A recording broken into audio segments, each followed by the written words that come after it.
Dahulu kala, ada sebuah kisah legenda yang dipercayai oleh beberapa kalangan kelompok etnis Melayu, Karo, dan Aceh, yang diyakini kisah tersebut memiliki unsur sejarah dan mitos.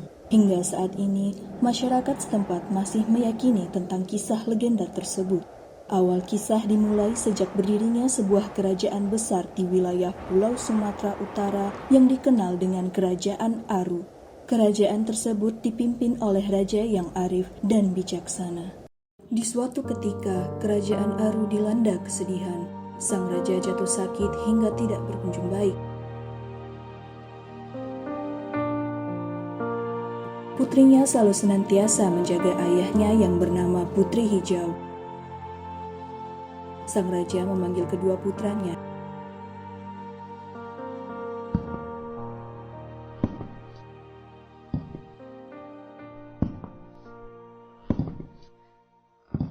Yakni Mambang Yazid dan Mambang Hayali. Sang raja berpesan kepada Mambang Yazid untuk menjaga kedua adiknya dan mewariskan kepemimpinan kerajaan Aru. Mambang Yazid menyanggupi permintaan terakhir ayahnya, dan sang raja akhirnya menutup kedua mata untuk selama-lamanya.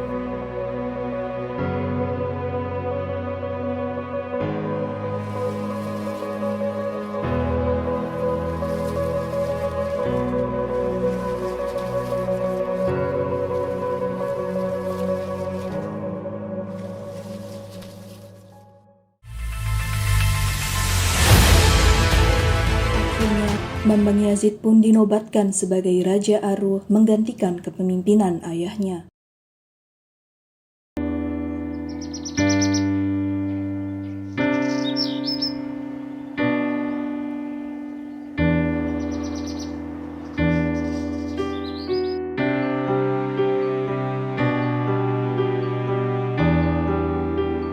Sudah sekian lama atas kepergian sang ayah, Putri Hijau tetap masih merasakan kesedihan di dalam hatinya.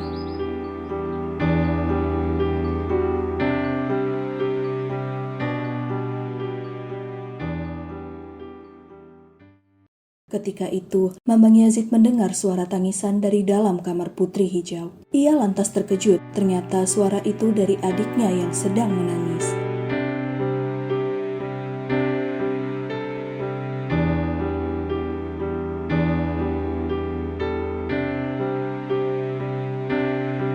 Kemudian Mambang Yazid datang mendekati Putri Hijau untuk menenangkan hatinya yang sedih.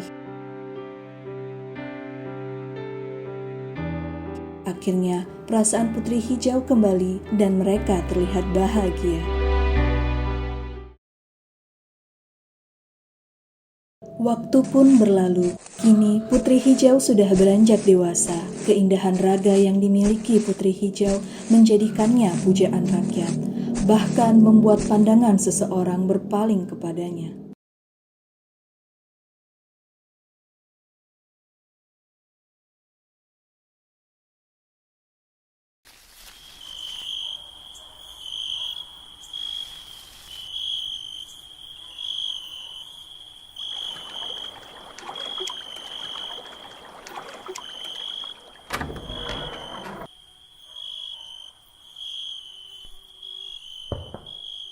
Suatu malam, Putri Hijau pergi seorang diri ke sebuah taman yang berada di dalam kerajaan. Ia di sana duduk dan berdiam diri sambil menggenggam kedua tangannya.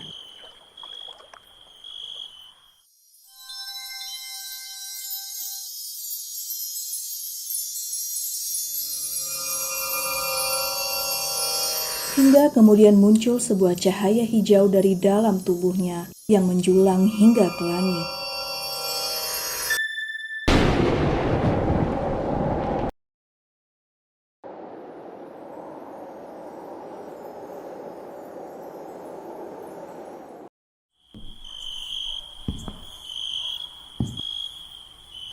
Cahaya itu pun bersinar hingga sampai ke kerajaan Aceh. Raja Aceh yang melihat cahaya itu segera mengutus pengawalnya untuk pergi mencari informasi dari mana cahaya itu berasal.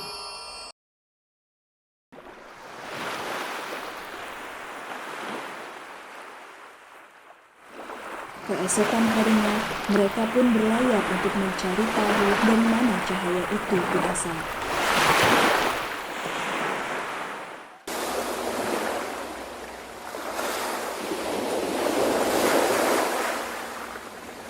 Hingga akhirnya mereka pun telah tiba di wilayah dermaga Aru.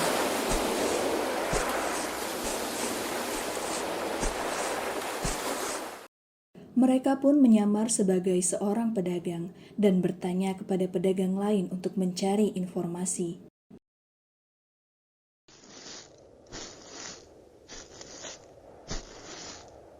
Seketika itu juga, Putri Hijau melintas di hadapan mereka hingga membuat mereka berpaling melihatnya. Sang pedagang mengatakan bahwa dari gadis itulah cahaya hijau berasal, dan ia adalah seorang putri dari kerajaan Aru. Setelah mendapatkan informasi, mereka pun kembali ke kerajaan Aceh. Sang pengawal langsung menghadap kepada Sultan dan menceritakan bahwasannya cahaya itu berasal dari seorang gadis yang cantik jelita, dan ia berasal dari keturunan kerajaan Aru. Sultan Aceh sangat tertarik untuk melamar sang putri. Ia mengirimkan sebuah surat kepada Raja Aru untuk meminang Putri Hijau.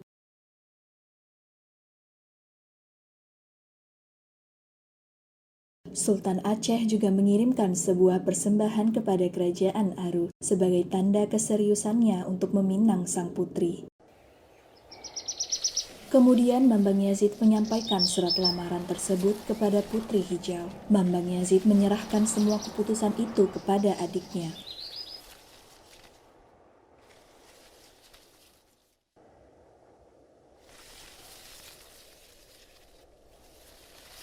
Putri Hijau sendiri terlihat ragu untuk menerima pinangan tersebut dan memutuskan untuk menolak lamarannya. Mambang Yazid hanya bisa mengikuti kehendak sang adik.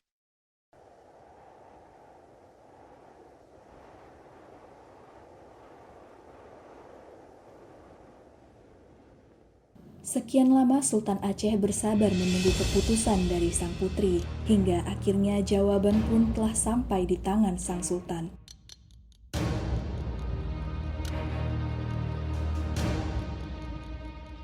Namun, ketika membaca isi surat tersebut, Sultan Aceh terlihat marah dan kesal karena lamarannya telah ditolak.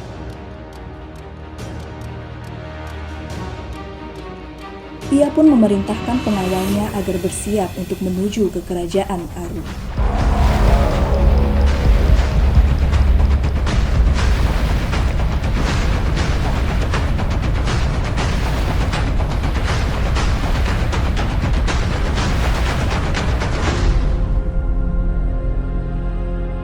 Kerajaan Aru pun mendapatkan kabar bahwa pasukan Aceh sedang menuju ke kerajaan untuk menyerang dan berencana untuk menculik Putri Hijau. Mambang Yazid pun memerintahkan kepada pengawal untuk bersiap berperang.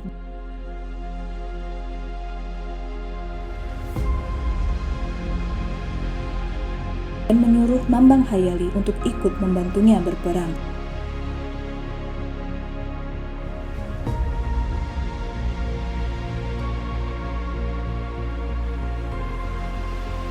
Putri Hijau tetap berada di dalam kamar agar tidak ditangkap oleh Sultan Aceh.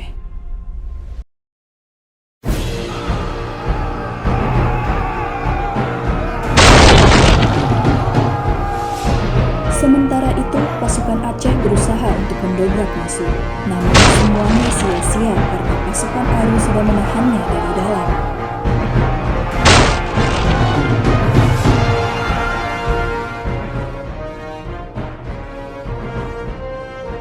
Setelah berusaha, akhirnya Sultan Aceh mendapatkan cara untuk bisa masuk ke dalam.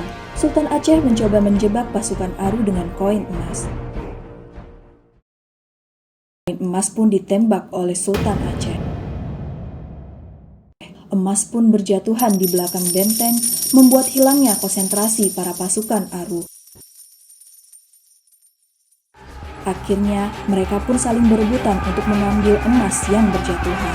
Sultan Aceh pun tidak menyia-nyiakan kesempatan tersebut dan segera menyerang pasukan Aruk.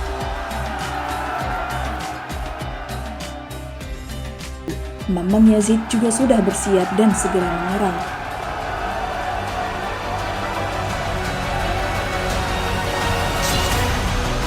Di pertarungan yang sangat sengit di antara kedua belah pihak.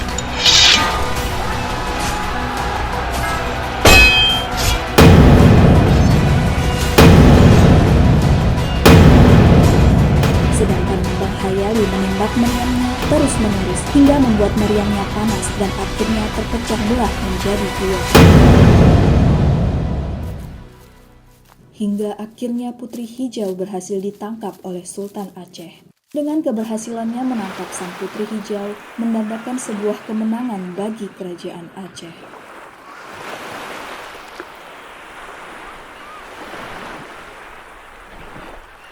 Kemudian Putri Hijau meminta 2 syarat kepada Sultan Aceh sebelum menjadi permaisurinya.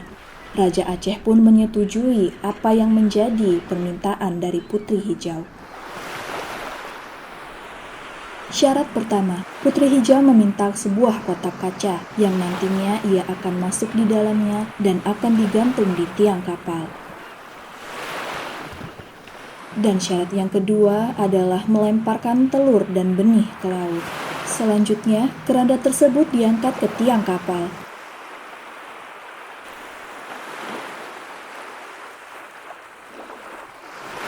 Dan setiap orang yang ada di kapal harus melemparkan telur dan segenggam benih ke laut.